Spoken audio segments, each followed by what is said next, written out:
Good morning, and welcome to another long rest. I am one of your co-hosts here, and my name is Brandon. And I am the other co-host here. I'm Logan. And today we are continuing on our trek among the classes from the 2024 Player's Handbook, and today you tuned in to the Sorcerer. The Sorcerer. Sir Logan. Sorcerers are born with their magic, or they have inherited it in some sense, and then it manifests through a bloodline, through anything in between. The subclasses really help define how you got your power, Yes. or that's worked out with your DM. But for the most part, they're born with their magic. They don't have to study for it. They don't have to make a deal with anybody to get it. And then more importantly is they get to do special things with their magics that no other classes can, which is what's going to define them as opposed to the other spellcasters. Yeah, absolutely. And it is, I mean, in D&D we have several classes that are capable of casting spells. We've got a few of them, 3 to 4 of them that are full spellcasters. And then through this, they definitely have their special niche. Yeah. Like something that is, I feel like I'm always drawn to it the most, typically, Yeah. when it comes to spellcasting. Sorcerers definitely have a different vibe than all of the other casters. But each of them have their own little specialties, and we're going to let you know all about what's going on with their sorcerers. Today, here, we have Morgana, the Sorcerer Tiefling. And she is going to be our example of what a sorcerer will become. So, as a level 1 sorcerer, what hit points do you get? We are a spellcaster, and the term glass cannon comes in hard and heavy. We are at a D6. Uh-oh. One of the two classes on the low end here. Yep. So That's you get okay. a D6 to roll your Constitution saving throws. Sorry, not Constitution saving throws. Your hit points. What am I thinking? So definitely do not want to be that very first person in combat. You'll be frail at the end of the day. So with this, you also get your saving throw proficiencies, which ours are Constitution, and then our main primary stat, which is Charisma. Which honestly, these are incredible saving throw proficiencies. They are. For your character. The saving throw proficiency in Charisma isn't going to go nearly as far as maybe a Wisdom saving throw, but it does just tell you, hey, you're going to be really good at these. They'll be situational where those are going to come in handy, especially with being charmed. But Constitution saving throws as a spellcaster that's going to be concentrating on something, that's huge. That is a huge leg up. Definitely did a favor. Yeah, absolutely. So what else do we start out with? We do get to pick 2 of the following skill proficiencies, and they are as follows: Arcana, Deception, Insight, Intimidation, Persuasion, and/or Religion. Okay. Charisma is going to be a spellcasting modifier, and it's also going to be what they use to persuade, anything in between. I think Morgana is going to be a little deceptive, right? They got proficiency in deception. Yes. So she's going to be a bit of a liar here, being able to manipulate people to her end. And then the other one that you said that stuck out to me is Arcana. Arcana seems very important for somebody well-versed in the magical ways. And the natural feelings of it. I like it. Yeah. Following down to our weapon proficiencies, we are actually proficient with simple weapons. Oh, good. Yes. If you get into a bind, you can swing some weapons around, maybe not all of them, not a battle axe, but a short sword, a dagger, just enough to get you out of a bind, I guess. But don't rely on it. If you get in that bind, don't rely on armor, because you do have 0 proficiencies when it comes to armor and shields. Goose egg. It is a not goose even egg. A shield. We do not have any starting tool proficiencies from our class, to note. And then coming down here to starting equipment, this is something that you should be working out with your Dungeon Master in that session 0, figuring out what place and concept in the world looks like and where this party is really going to start. But if you're choosing from the Player's Handbook, you do have 2 options. You can either start with a spear, 2 daggers, an arcane focus, a Dungeoneer's pack, and 20 gold pieces, or you can start out with 50 gold pieces. So, a couple options there. But that takes us through the starting core proficiencies. Yeah. So, as a level 1 sorcerer, you'll want to assign your stats to make sure that your character is going to be at least somewhat efficient. Absolutely. Obviously, they're your character. The stats can be whatever you want, but here are our suggestions based off of a standard array. Yes. The easy one is going to be our 15. 15, 14, 13, 12, 10, 8. Did I go fast enough for you?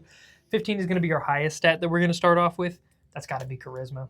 Not only is that your spellcasting modifier, your spell save DC, it's going to be the core of your class. So score is going to be a 15, which without any other modifiers to that score, that means the modifier itself is going to be a +2. Since we have that saving throw proficiency, it's going to be a +4. And we got proficiency in deception, so that's a +4 as well. But intimidation, persuasion, and performance are all going to be +2s. The next one, a 14, got to go Constitution. I think so. I mean, when we're in a spellcasting character and you're relying much on that Constitution saving throw for 1, we can't rely on our hit dice very heavily, so we're going to want to back that up with at least some solid modifiers every time you level up. You can't always trust the dice roll. So 100%. So that's going to be a 14 for your score for Constitution. Then that makes your modifier a +2, and your saving throw is going to be a +4. That's huge right there. Yeah. We got our next one is going to be a 13. Man, you really throw them anywhere. Yeah, you know, I was kind of Dex isn't a bad option to be a little bit quicker. Get you a Not little bad bit, at all. I mean, there's mini stats. It's the largest stat bump to all of them. Mhm. So it's not a bad option. Wisdom isn't a bad option as a spellcaster, being able to like, hopefully that wisdom saving throw still had a little bump to it, you know? Yeah. It's really hard to tell because even if you sync it into dexterity, that's really just going to affect saving throws and your armor class. Your armor class is going to be pretty low regardless. So Yes. give or take 1 or 2, you don't have to make that your most important one. If you wanted to be a intelligent, mindful powerhouse, you know, with all of your mental stats being higher, this would be a really good opportunity. Personally, I feel like Morgana is going to be very wise. Not only is she charismatic, but also she knows a little bit about the world. She's been around So, she's yeah. been around a minute. So the modifier or the score is going to be a +13, which makes the modifier a +1. So saving throws +1, animal handling, insight, medicine, perception, and survival are all +1s. Perfect. Now we have our 12. This is probably a perfect opportunity to put it into Dex. I do. It's Give a me nice something. noun number. So you don't have to worry about needing to up that ability score at any point. So 12 is the score, modifier is a +1, so that'll be saving throws as a +1. Acrobatics, sleight of hand, and stealth checks, all a +1. After that, we get into 10. Yeah, intelligence or with strength. I mean, you know, if we're gonna be honest, most sorcerers are probably low on the side of strength. Yeah. So it makes That's an sense to easy be an bet. 8 strength and a 10 intelligence. Yep, At we'll least go you don't with have that. a negative, you know, in your intelligence. So a 10 on the strength score makes that modifier +0 for our saving throws. Arcana, we do have proficiency in, so that's a +2. But then history, investigation, nature, and religion, all +0. And then strength, if that is going to be our 8, we got a -1 modifier. And then that's also a -1 to saving throws and athletics checks. Perfect. So we got Morgana at level 1, which means as a level 1 sorcerer, you're going to get sorcerer abilities. Where do we start off with? Minor note real quick, if you are going to multi-class Ooh. and you're following the rules per raw, you will have to have a 13 in that charisma. So, I mean, obviously how we built Morgana does exist, but if you're going to multi-class into the class, technically you would also have to have a 13.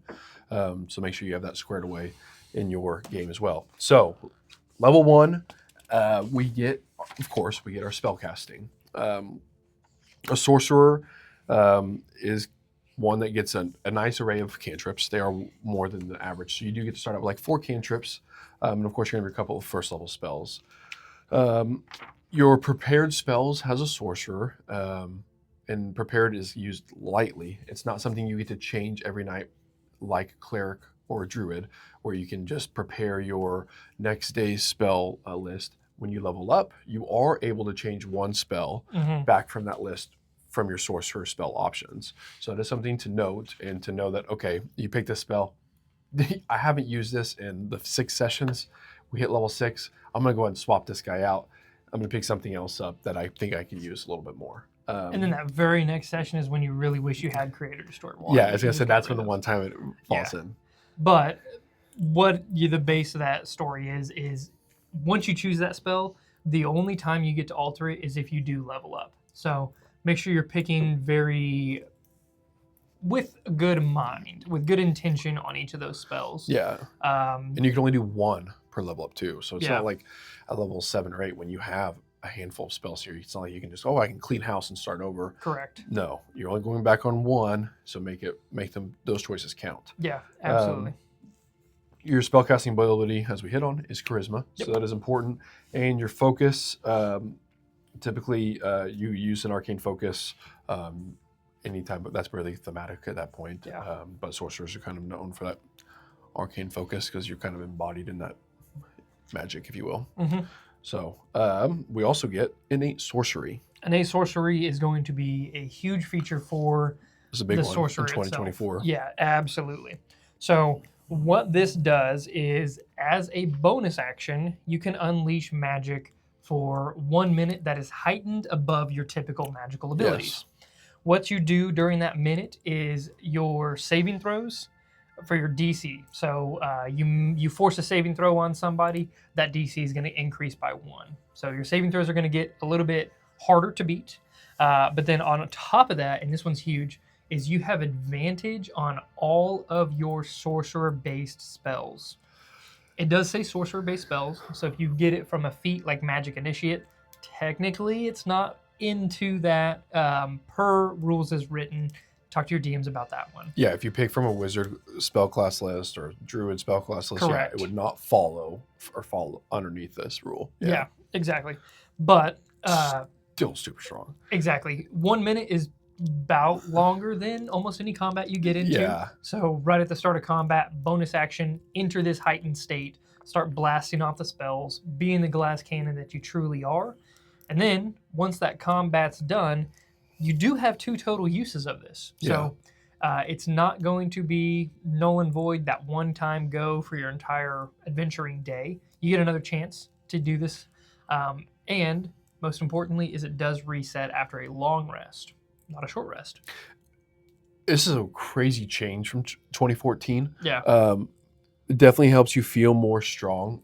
And we had somebody one time make a comment that talked about how like 2024, they really made it hard for you to fail recently. And this makes me feel that a little bit. It kind of feels unnecessary. I mean, your likelihood of missing is almost impossible from level 1. It's kind of nuts. Yeah. And you also doubled your chance for crit chances. Now it's become, now it's a 10% chance. It's just kind of, it's a very interesting It is. choice. You are strong. You feel very powerful with just this alone at level 1. Yeah. That is a huge game changer. You can really sling the spells. And I think this makes the sorcerer stand out from any of the other spellcasters. Absolutely. That would make me heavily consider a sorcerer over one of the others. And don't knock that +1 DC on a saving throw. There's many times, where the DM hits your DC perfectly, and you go, dang it. Yeah. I really wish I had one more. Yeah. Yeah. So that's very cool. It is. So we go to level 2. Level 2. We unlock Font of Magic. You get to tap into the magic within you, and this is where you get your sorcery points. So until now, we haven't unlocked them, which is kind of funny. But at level 2, we do unlock them. So it does follow your level verbatim. So level 2, you get 2 sorcery points, 5 points, 10 points, 20 points along the way. You are able to convert those sorcery points into spell slots, and then vice versa, spell slots into sorcery points. Converting your sorcery points or your spell slots into sorcery points is actually a free action, and you can expend a spell slot to gain that number of sorcery points equal to that level, which, if I'm not mistaken, is a change from 2014. That is actually very strong, because if you could take a 5th level spell slot and turn it into 5 sorcery points, you can do a lot with that. On the flip side, creating spell slots does take a bonus action. Now, in the handbook in 2024, there's a direct table. So there's a correlation to the spell slots level, to the sorcery point cost, and then the minimum level you have to be in order for this to be enacted, which only makes sense because they are equivalent to the spells level at minimum. So say you have a 1st level spell slot. Oh, that's creating spell slots. I was reading that table incorrectly. This is creating spell slots. So if you wanted to create a 1st level spell slot, it would take you 2 sorcery points. Second spell level slot would take you 3. When we jump up to a 3rd level spell slot, now we jump up to 5 sorcery points. and then it stays in that 2 space variety the whole time from here up to 5th level. So 4 is 6 sorcery points, and then 5 is 7 sorcery points, and then that's the cap. You can't create any spell slot levels above a 5th level. Yep. But it's there. That's pretty strong, being able to pull back a 5th level spell slot. Yeah, So. absolutely. Not only does that allow you to cast more spells throughout the day, but also if you really blow everything that you have early on, it's a way to recover them later, be that a spell or a meta magic option. Yes. So it gives you that little bit of flexibility, being like, man, I wish I hadn't have done that, but I do have resources elsewhere. So you really play that game of resource management with the Sorcerer, but it's to your benefit. Yeah. With the flexibility and what you gain there. So you did mention that you have 2 sorcery points that you gain at level 2. Correct. Sorcery points are going to increase as you level up. Yes. So you'll eventually get more, and you get to unlock a bunch of meta magic options too. Yep. And one thing to note here that I did skip is when you use your sorcery points to create a spell slot, you can only do that once per long rest. So it is something to kind of pay attention to.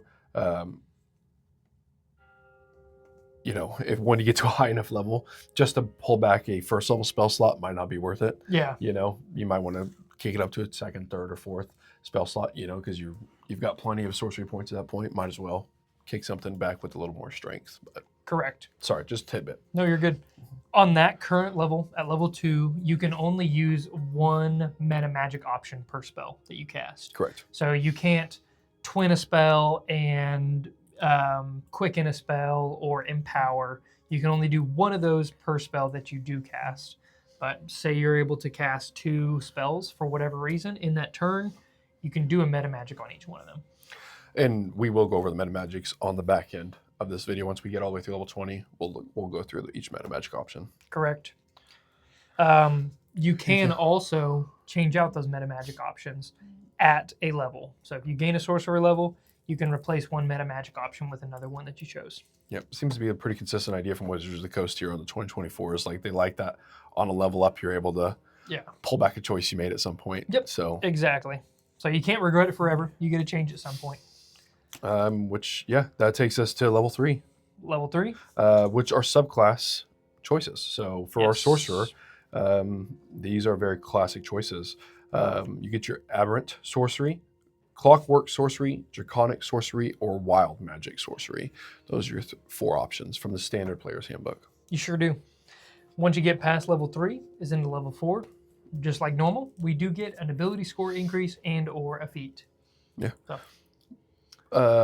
Takes us right to level 5, which is called Sorceress Restoration. So when you finish a short rest, you're able to regain all expended sorcery points, which is, I said all. It's no more than equal to half your sorcerer's level. Excuse me. Big difference there. Yeah, sorry. So at 5, you'd be able to regain 2.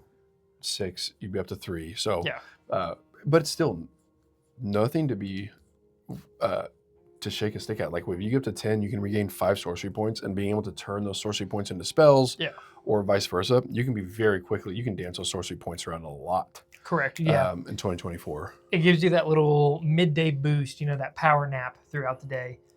You can only do this once per day. Yeah. So it's once per long rest during a short rest. So correct.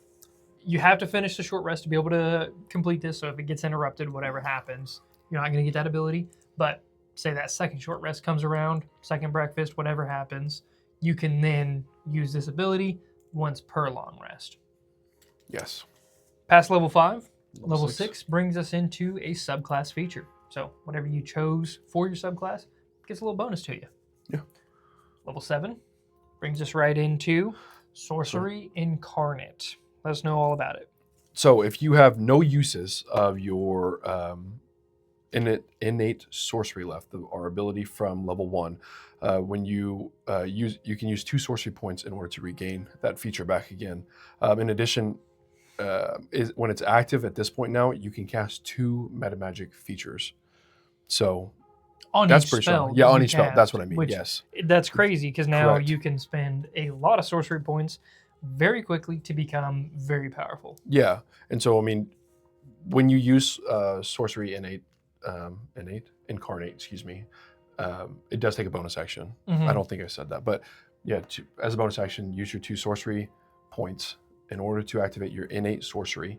And then now you are able to affect each spell with 2 different meta magic options. Yeah. Interesting. Yes. That is interesting.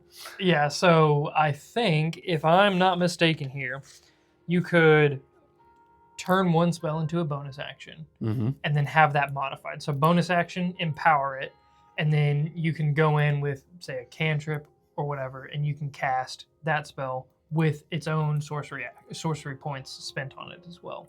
I believe so. Yeah. Yeah. Rules as written, I would believe that is completely capable of happening. So you can absolutely blow through meta magic points again to just True. be an absolute glass cannon, unleash everything in one turn, and then kick back for the rest of it and hope short rests are coming soon. Yes. Which takes us to level 8 and another ASI. Yep. ASI or feat. It's pretty easy from here for a little bit. Level 9, you don't get anything in particular. You are going to get more spells available to you. So at the end of the day, you're still gaining something from these levels, but the features, pretty lackluster, just like many of the spellcasters will find. Yeah, because we're gaining the spell class, we're spell level slots, and so we kind of see the features die down a little bit as we get higher. Yeah. Level 10, we do get another meta magic option, do we not? Yes, you actually get 2 more meta magic options. So not only do you get to cast more because you have more points, but now you have a wide array to use whatever those meta magics are going to be. Level 11 is a nothing level. You will get 6 level spell slots, or 6 levels, but that is your bread and butter there. Sure. Level 12, ability score increase or feat. Level 13 is another nothing, but you do get 7th level spells at this point. Yes, there we go. Level 14, you get a subclass feature. Once again, becoming more powerful in whatever subclass you got. And we're going to stick with it. Level 15, nothing, but we do get 8th level spell slots. Sweet. So there's always a bonus. Even if you're not getting a feature, you're getting something useful out of those spells. Yes. Game changing, truthfully, by the time you get that next level of spells. Yeah. Next level. It's a huge power spike. We've all experienced it. Yeah, because you're gaining spell slots in some levels, backtracking as well, like they're increasing. Yeah. Level 16 is going to be another ability score increase and or feat.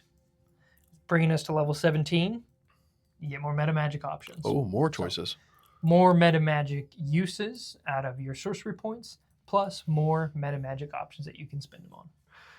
Level 18, we're going to cap off with our last subclass feature. Yes. So we get to wrap up your subclass at that point. You sure do. Now you got level 19, which again, classically, like all the other classes, will have that epic boon or feat.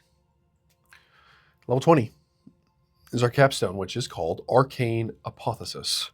So while your innate sorcery is active, you can use a meta magic option on each of your turns without expending sorcery points. Which is crazy. Personally, this is absolutely one of the best ones, I think, per class ratio. Oh, yeah. Like, you've had that ability since level 1. Yeah.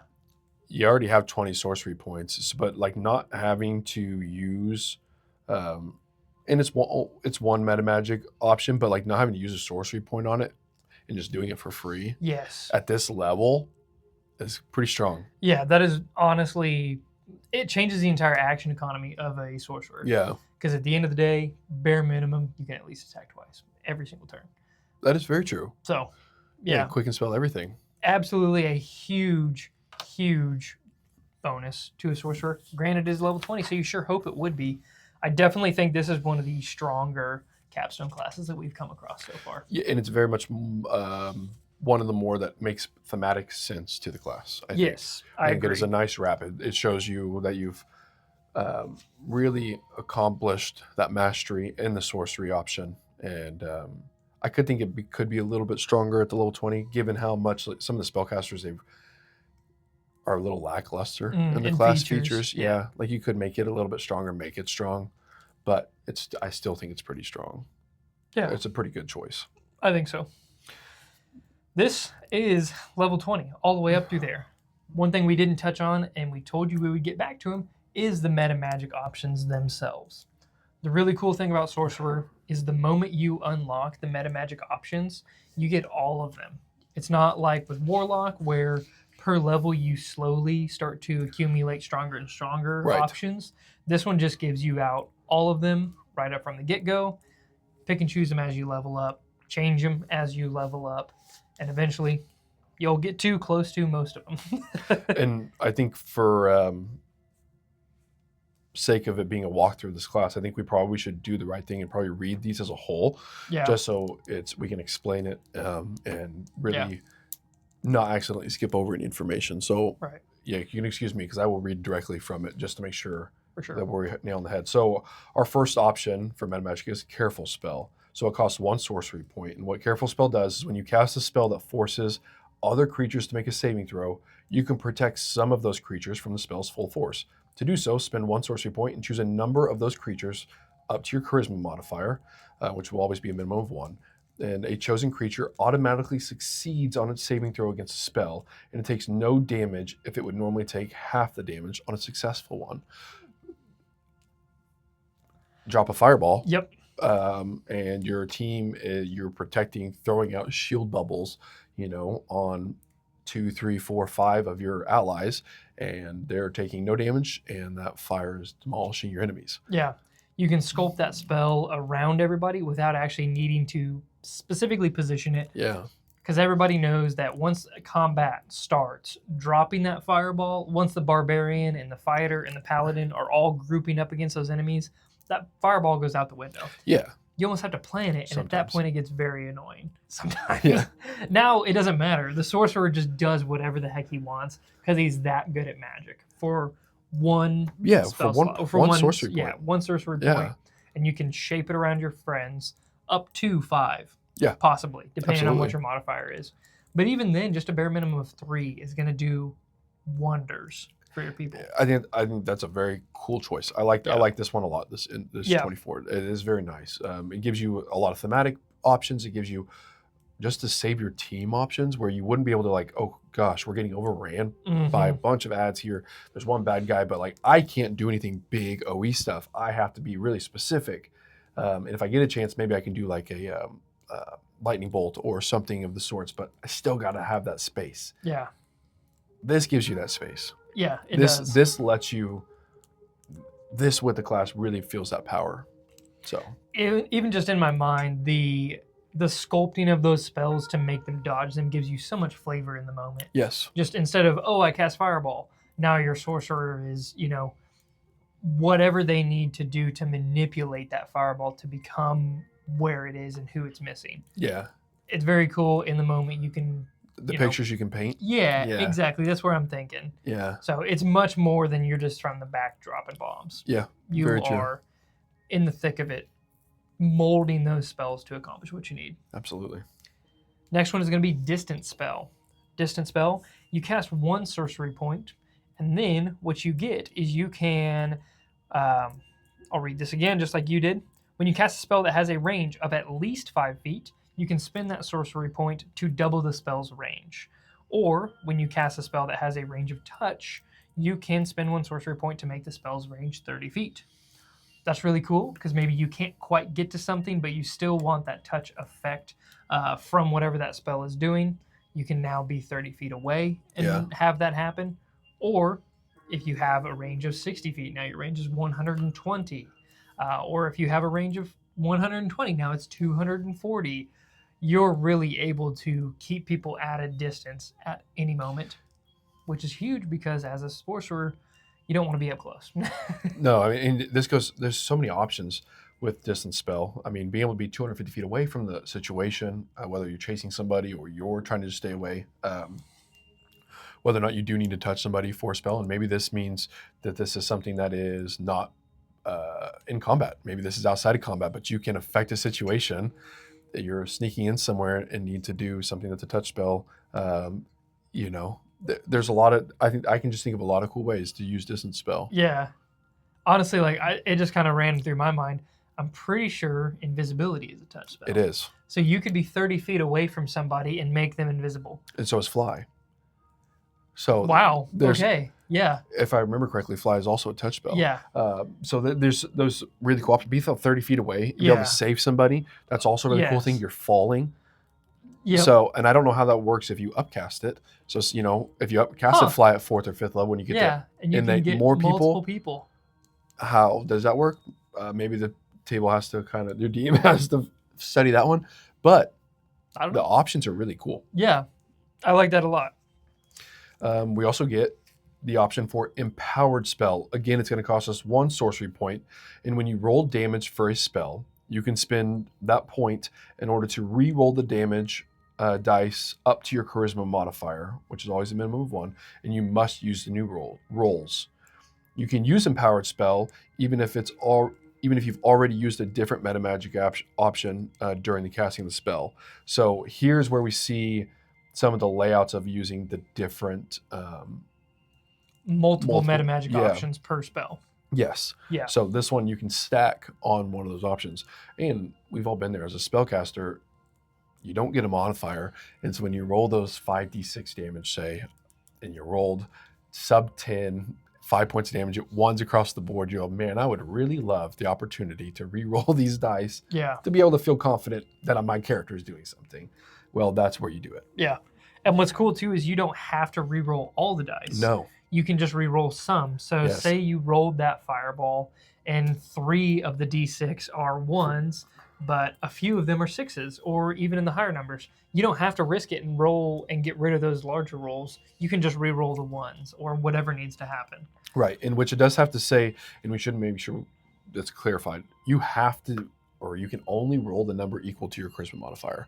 Yes. So, if you are playing for some reason a sorcerer that is not really going into his strengths and it only has a 12 or 14 or you only plus 1 or 2, you can only roll 1 or 2 dice depending on that score.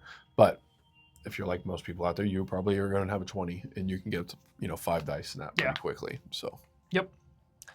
Extended spell is our very next meta magic option. I always like this one. What this one is, you cast 1 sorcery point, when you cast a spell, you can use 1 sorcery point to extend the duration of that spell.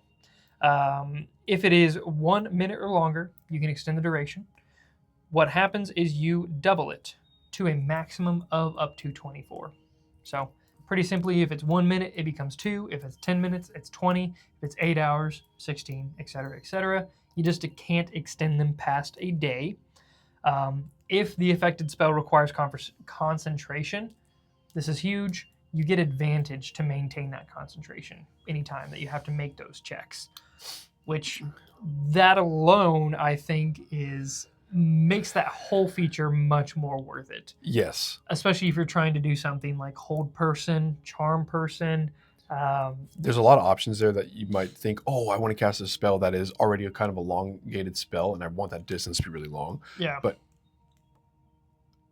being able to use that in and out combat spell, maybe that it is only a short one, but have that advantage is huge. I mean, that's a big part of that. Absolutely. I think that's the huge highlight of it is even if you don't want that spell to last for that long, just to gain the advantage on concentration without having to take a feat like Warcaster, you're golden, man. Correct. Yeah. So a very good choice, which brings us to our next one, which is heightened spell. Mm-hmm. This is going to be our first option that it costs us 2 sorcery points. Yes. And so when you use the meta magic option, heightened spell,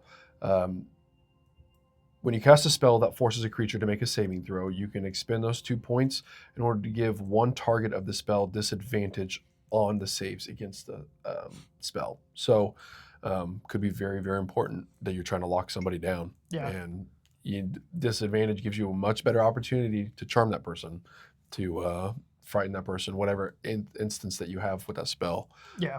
Could be very worth it. Yep. The biggest thing with this one is you do need to know that you can't cast it as a reaction of a creature saving. You have to do it from the get-go. So you have to declare, hey, I want the big bad to have disadvantage on my saves. The minions I don't care about. Yeah.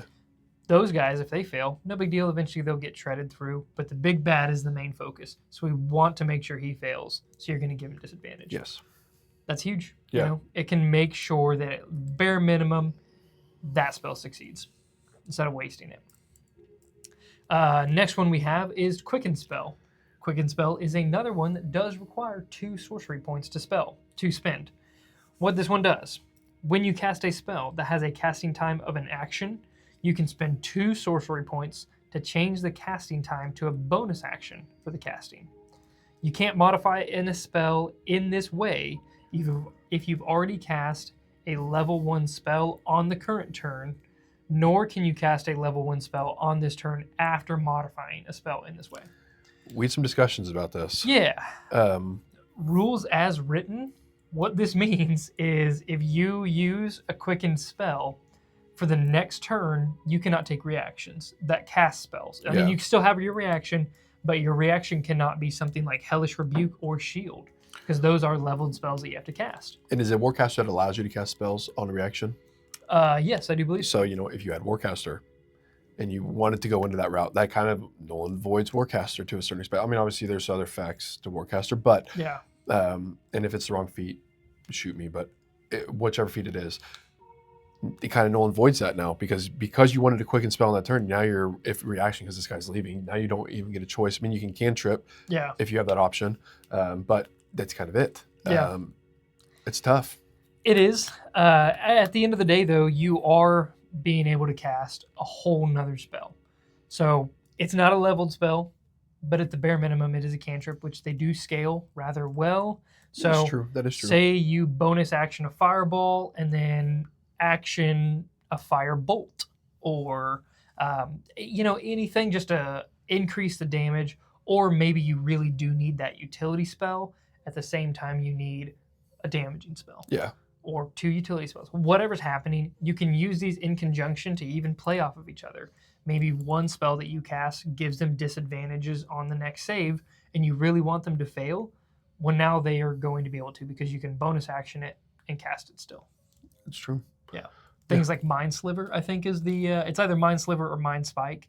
They give them maybe a minus D4 on their next saving throw. A perfect opportunity to capitalize that and then hit them with a saving throw, so that way they're more than likely to fail. Yeah. And then you can, if you really want to burn through your meta magics, you can give them disadvantage. Yeah, that is true. That is four meta magic uses in one turn. But at the end of the day, sometimes you really need somebody to fail that spell, and they're just succeeding every dang time. So you got those options to make it more impactful. Next, we have Seeking Spell. We're back to a meta magic option that costs us only 1 sorcery point. So if you make an attack roll for a spell and miss, you can expend 1 sorcery point to re-roll the d20, and you must use the new rule, which why would you not at that point if you're going to spend it? And you can use Seeking Spell even if you've already used a different magic option during the casting of the spell. Again, very interesting, because if your innate sorcery is active, you have advantage on your spells. You could, for another sorcery point, you get to re-roll one of them if you wanted to. So any given turn, you have 3 opportunities. Yeah.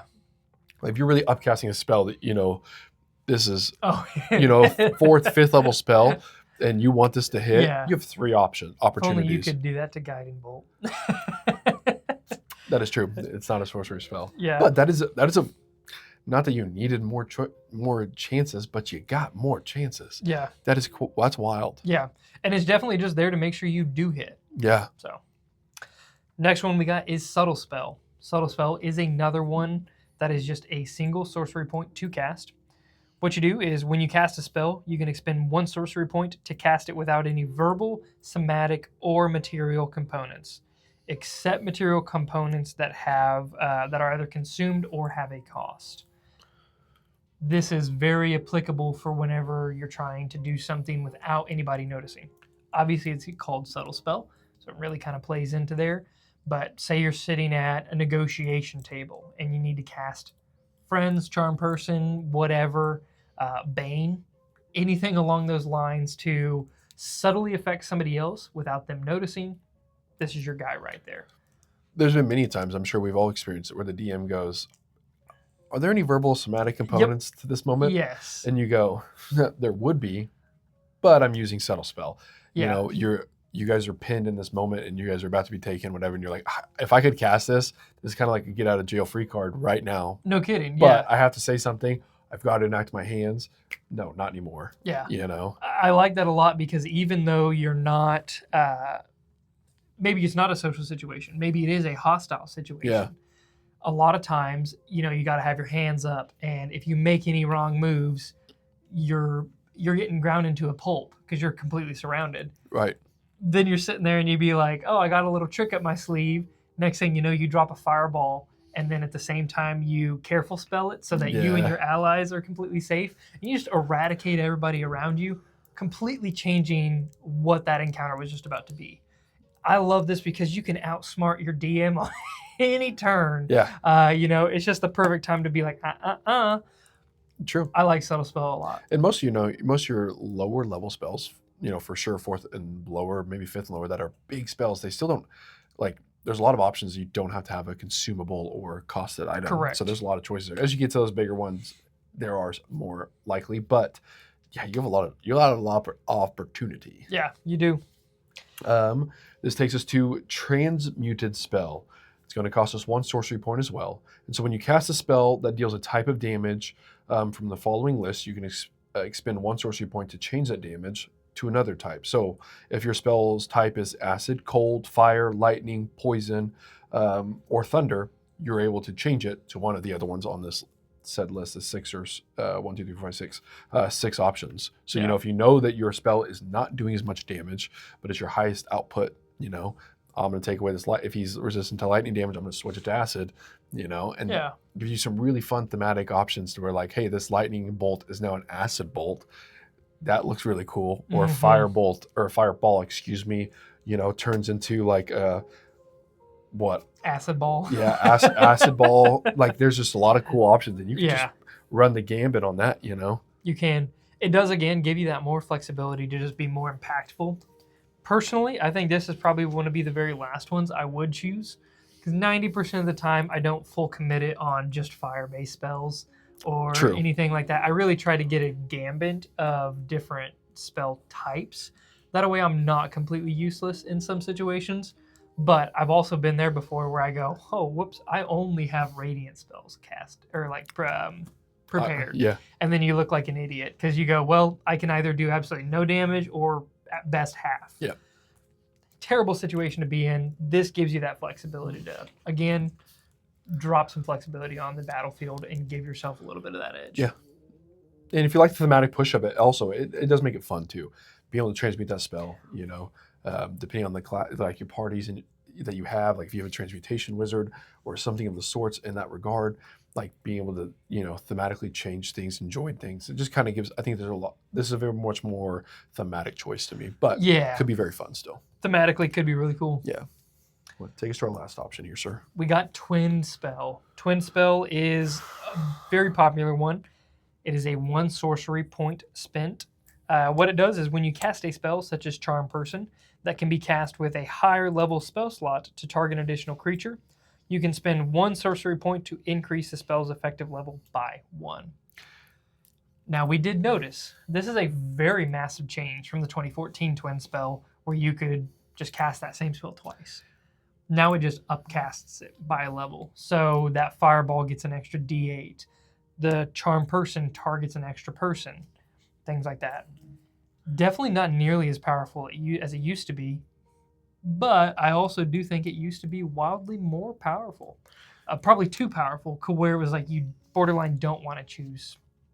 So I will say, it won't do another D8 like on a fireball. Oh, really? Yeah, all of this is going to do is options of a spell Ooh. that give, so say, Target an additional creature. if you have a spell that says, hey, if you upcast this by 1 level, you get 1 more choice Yeah.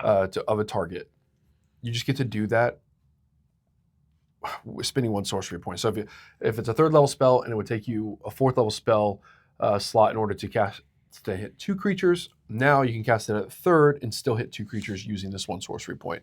Whereas before, if I remember correctly from 2014, it was as long as the spell did not have the touch feature, you were able to cast that spell at 2 different targets.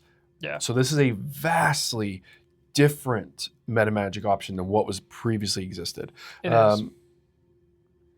You I can don't know do how things like twin spelling fly, and then you, without casting that extra spell slot, that is true. you can now make 2 creatures fly, or however Yes. extra many fly. Yeah, So, that is true. There's a good use for that. I Yeah. can see it. Being able to pop out, there's some really fun spells that I can remember doing that you won't have the opportunity for anymore, and that kind of hurts. I definitely remember though at the same time because I DM'd whenever you were playing a sorcerer, where it's like man, twinning that spell is nasty. Like it Yeah. just wrecks an encounter. And But now that being said, though, if I recall, 2014, they had to have an attack. It read something along the lines of like it had to be an attack roll. So there still was a chance that you twin spell and you completely didn't hit. Now that still was an option. Correct. Whereas like this, spinning that spell slot, which does make this strong still, automatically allows that to happen. yeah, that's So true. I don't know. It's just tough. Yeah. It's tough.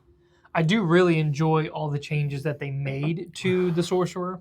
I know obviously the features are a little bit lackluster once we get past 5 up until 18. Truthfully, there's a huge gap where you're just gaining spells and meta magic abilities. But at the end of the day, I also do think the changes they made, especially that innate sorcery one, crazy powerful. You got to use that every single time. Yeah. And then your flexibility with the meta magic, I do like the meta magics that they changed, the small changes that they made to them feel more impactful. I generally think this is a better overall sorcerer. I do. Yeah, I agree as well. Do I think the innate sorcery is strong? Maybe too strong? Yeah. It's But huge. you do feel The- special. You do yeah. feel like I am magic. I am Archon. Yeah. Like Archon. I am Arcana. Like I embody this wealth of magic. And Yeah. it makes you feel like that. That's pretty crazy though too, because it's also that makes a level 1 sorcerer a very desirable multi-class dip. Level 1 to 2, because level 1 you get that right away. No matter what spellcaster you are, you can at least do that to your sorcerer spells. Like you, if say you're a cleric and you multi-class in, you can't, You're you locked can't behind do them, that but- to your cleric spells, but you can still do it to your sorcerer spells. So those are going to get wildly powerful. So as a spellcaster in general, you're going to be very powerful. Then you hit that 2-level dip and you get meta magic options and you can do all the crazy things that meta magics do. Next thing you know, that 2-level dip is on par with a 2-level fighter dip on being how useful it is. That is very interesting. Yeah. Because a lot of spells generally share different spell lists. Yeah. So that is actually very interesting. Yep. A lock or a wizard could see an easy 1 or 2 dip into a sorcerer and be Oh, or yeah. something. Or, oh man, a paladin, you're already high in charisma. You get that one little level 1 dip, and then you're more effective at doing all of your spells that you do have.